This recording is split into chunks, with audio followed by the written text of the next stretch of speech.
बिस्मिल्लाहिर्रहमानिर्रहीम। Info MRK में खुशामदीद। मेरा नाम मोहम्मद रफ़ीक है। आज हम बात कर रहे हैं कंप्यूटर MCQs पार्ट 2 के हवाले से। जैसे कि हमें इल्म है कि रिसेंटली हर एक शोबे के अंदर नई जॉब्स आती हैं, तो उनकी तैयारी करने के लिए कंप्यूटर के कुछ सवाल आते हैं हर टेस्ट के अंदर, चाहे वो पब्लिक सर्विस कमीशन पंजाब हो, चाहे वो सिंध पब्लिक सर्विस कमीशन हो, KPK हो, NTS गेट या IBAS TS की टेस्ट वगैरह देने के लिए कंप्यूटर के कॉमन या बेसिक क्वेश्चन आते हैं, तो उनके लिए मोस्टली डिफ़िकल्टीज़ होती है स्टूडेंट्स को हल करने के लिए। तो उनके लिए हमने कुछ 1 से लेकर 10 क्वेश्चन MCQs सेकेंड सीरीज़ के अंदर आ रहे हैं, सेकेंड पार्ट्स के अंदर आ रहे हैं। इसकी पहले पार्ट की वीडियो पहले ही आ चुकी है इस चैनल पर, आप जाकर उसको प्लेलिस्ट से सर्च कर सकते हैं, या मैं आई बटन के अंदर इनका लिंक दे दूंगा पार्ट 1 का, तो वहीं से आप पार्ट 1 भी इसकी चेक कर सकते हैं। आगे हम बढ़ रहे हैं नंबर क्वेश्चन 1 पर। नंबर क्वेश्चन 1 है हमारी स्क्रीन के सामने। उसमें ये सबसे पहले सवाल किया गया है, ए fault in A computer program which prevent it from working correctly is known as। तो ये हमारे पास है ए फॉल्ट ऑफ कंप्यूटर प्रोग्राम। ये हमें एनालाइज करना है कि कंप्यूटर प्रोग्राम के अंदर जो फॉल्ट आता है वो एग्जिस्ट होता है, तो उसको निकालने या उसको करेक्ट करने के लिए कैसे हम उसको जाने या उसका नाम क्या है। तो कंप्यूटर लैंग्वेज में उसे क्या कहते हैं, ऐसे भी हम कह सकते हैं कंप्यूटर के अंदर जो फॉल्ट आए प्रोग्रामिंग के अंदर, तो उसे हम क्या कहते हैं। नंबर ए बूट कहते हैं, या नंबर बी बग कहते हैं, नंबर सी बिफ कहते हैं, या नंबर डी स्ट्रैप कहते हैं। तो इसका राइट आंसर हमने एनालाइज किया एक कंप्यूटर प्रोग्राम का जो है वो fault, A fault in a computer program. तो फॉल्ट जो कंप्यूटर प्रोग्राम के अंदर एग्जिस्ट होता है, तो उसको क्या कहते हैं, हमने एनालाइज करते हुए इसका जवाब दे दिया बी, इसे बग कहते हैं। कंप्यूटर प्रोग्राम के अंदर जो प्रोग्राम के अंदर चलाने के दौरान जो एरर आता है उसे हम बग कहते हैं। आगे हम बात कर रहे हैं क्वेश्चन नंबर सेकंड पर। सेकंड क्वेश्चन हमारी स्क्रीन के सामने है। वो क्वेश्चन ये है कि which of the following are input devices. Computer के अंदर ये जो हैं इनपुट डिवाइसेस कहलाती हैं। नंबर 1 एनालाइज करके हम जवाब दे रहे हैं, A keyboard, keyboard, number B mouse, number C card reader, number D all of this. अब हमें ये एनालाइज करना है कि इनपुट डिवाइसेस कंप्यूटर के अंदर कौन कौन सी हो सकती हैं। कीबोर्ड, माउस, कार्ड रीडर या ऑल ऑफ दीज। तो जैसे ही हम एनालाइज करेंगे तो हम समझेंगे कीबोर्ड भी इनपुट डिवाइस है, माउस भी इनपुट डिवाइस है, कार्ड रीडर भी इनपुट डिवाइस है। तो अब हम राइट आंसर कौन सा हो सकता है, तो ये सब की सब हैं। तो इसका राइट जो आंसर है वो ऑल ऑफ दीज इसका राइट आंसर है, क्योंकि ये तमाम की तमाम इनपुट डिवाइसेस हैं, इसके लिए इसका राइट आंसर डी बनता है। आगे हम बात कर रहे हैं क्वेश्चन नंबर 3 की। The example of output devices are. Out devices के ये एग्जांपल्स नीचे दिए गए हैं, इनको जज करके एनालाइज करके आप राइट आंसर दें। Number A screen, number B printer, number C speaker, number D है ऑल ऑफ दीज।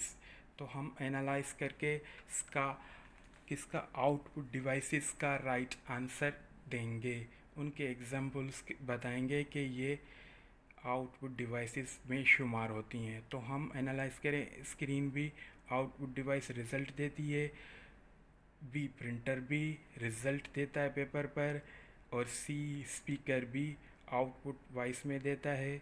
तो ये तमाम की तमाम तीनों जो हैं वो आउटपुट डिवाइसेस के एग्जांपल हैं।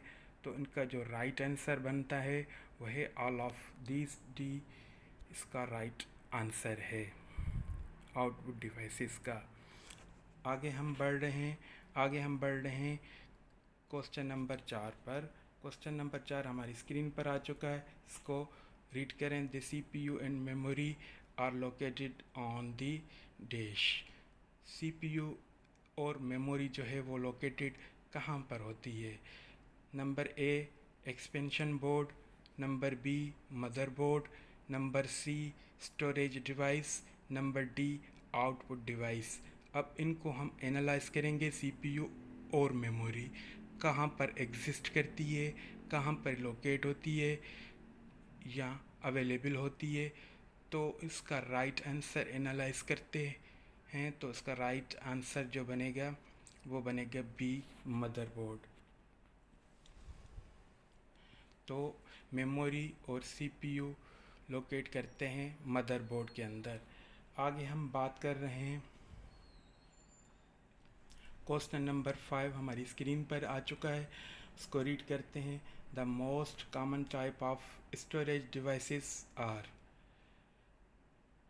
स्टोरेज डिवाइसेस के जो कॉमन टाइप्स जो हैं वो ये चारों में से कौन सा राइट है? A magnetic storage, B flash memory, C optical, या D both A and B. तो इसको हम जैसे ही एनालाइज करेंगे उसका राइट आंसर देखेंगे कि most common type of storage devices, storage जिसके अंदर डेटा स्टोर होती है उसको स्टोरेज डिवाइस कहते हैं। तो ये मोस्ट कॉमन जो हैं टाइप्स वो कौन सी हैं वो हमें एनालाइज करना है। तो मोस्ट कॉमन जो होती हैं वो तमाम की तमाम वैसे स्टोरेज डिवाइस हैं, पर जो इनका राइट आंसर बनेगा एनालाइज करने के बाद वो बनेगा डी, ए और बी। मैग्नेटिक स्टोरेज और फ्लैश मेमोरी ये जो है मोस्ट कॉमन होती हैं, ऑप्टिकल कभी कभार इस्तेमाल होती हैं। तो इसके लिए इनका जो राइट आंसर बना वो बना डी, ए एंड बी। आगे हम बात कर रहे हैं क्वेश्चन नंबर 6 हमारी स्क्रीन पर आ चुका है, उसको रीड कर रहे हैं। ए DVD is an example of. जो DVD होती है वो किसका एग्जाम्पल है? ये चारों ऑप्शन हमारी स्क्रीन पर आ चुके हैं। A hard disk, B optical disk, C output device, या डी नन ऑफ अबव। तो इसको हम एनालाइज करेंगे कि DVD जो होती है किसका एग्जाम्पल है। तो एनालाइज करने के बाद हमें जो रिज़ल्ट मिली तो हमने एनालाइज किया, DVD जो है वो number B option mean optical disk होती है। क्लियर? आगे हम बढ़ रहे हैं क्वेश्चन नंबर 7 पर। क्वेश्चन नंबर 7 हमारी स्क्रीन पर आ चुका है, इसको रीड कर रहे हैं। Malicious software is known as. Malicious software किन्हें कहा जाता है? ऑप्शंस आ चुके हैं। A badware, B malware, C malicious ware, D illegal ware. तो मैलिशियस कंप्यूटर में कभी कभार ऐसे सॉफ्टवेयर्स भी इंस्टॉल हो जाते हैं या ऐसे वायरसेस भी आ जाते हैं, उन्हें हम किस नाम से पहचानते हैं, किससे ये मशहूर होते हैं। तो इनको जानने के लिए इन चारों ऑप्शंस को हमने एनालाइज किया, तो उसका राइट आंसर बना नंबर बी मेलवियर। इसे हम मेलवियर के नाम से जानते हैं, मैलिशियस सॉफ्टवेयर्स को। आगे हम बढ़ रहे हैं क्वेश्चन नंबर 8 हमारी स्क्रीन के सामने है, इसको रीड करते हैं। Touch screen is dash. Touch screen जो होती है वो क्या है? तो ऑप्शन हमारे सामने है। A input device, B optical device, number C both A and B, number D none of these.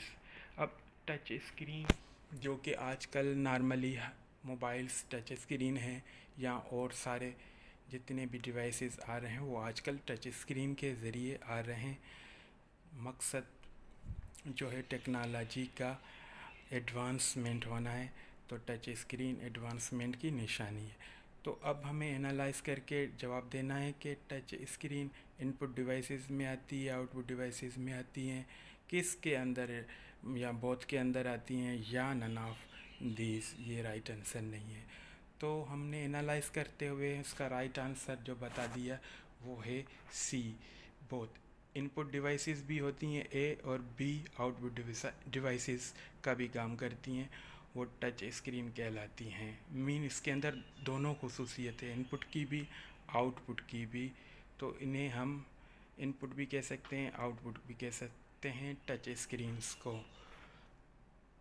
आगे हम बढ़ रहे हैं। क्वेश्चन नंबर 9 हमारी स्क्रीन के सामने है, इसको रीड करते हैं। The first electronic computer was developed by. पहला इलेक्ट्रॉनिक कंप्यूटर किसने डेवलप किया? ऑप्शन आ चुके हैं। A J V. Atanasoff, B Bill Gates, C Seymour Cray, number D none of these. तो इसको एनालाइज करते हुए इसका राइट आंसर जो बनेगा वो नंबर ए बनेगा। ए जे.वी. एटनासॉफ इसका राइट आंसर है, जो है first computers was developed bye. इन्होंने पहला कंप्यूटर डेवलप किया। आगे क्वेश्चन नंबर 10 हमारी स्क्रीन के सामने है, इसको एनालाइज करते हैं, इसको रीड करते हैं। In the world today most of the computers are. आज की दुनिया में जो मोस्ट कंप्यूटर जो होते हैं वो कौन से होते हैं? हमारे सामने स्क्रीन पर चारों ऑप्शन आ चुके हैं। ए digital, be hybrid, C analogue, D complex. तो इसका जो राइट आंसर है वो हमें सबको ही तकरीबन पता होता है कि मोस्ट जो कॉमन कंप्यूटर आजकल जो यूज़ हो रहे हैं वो हैं डिजिटल। ए इसका राइट आंसर है। जो दुनिया के अंदर तकरीबन ज़्यादातर डिजिटल ही कंप्यूटर इस्तेमाल हो रहे हैं। उम्मीद करता हूँ ये वीडियो आपको पसंद आएगी। अगर कोई क्वेश्चन है तो आप पूछ सकते हैं, कमेंट कर सकते हैं। अगर आप इस चैनल में नए हैं तो इसको लाइक एंड सब्सक्राइब करना मत भूलिए। Thank you very much.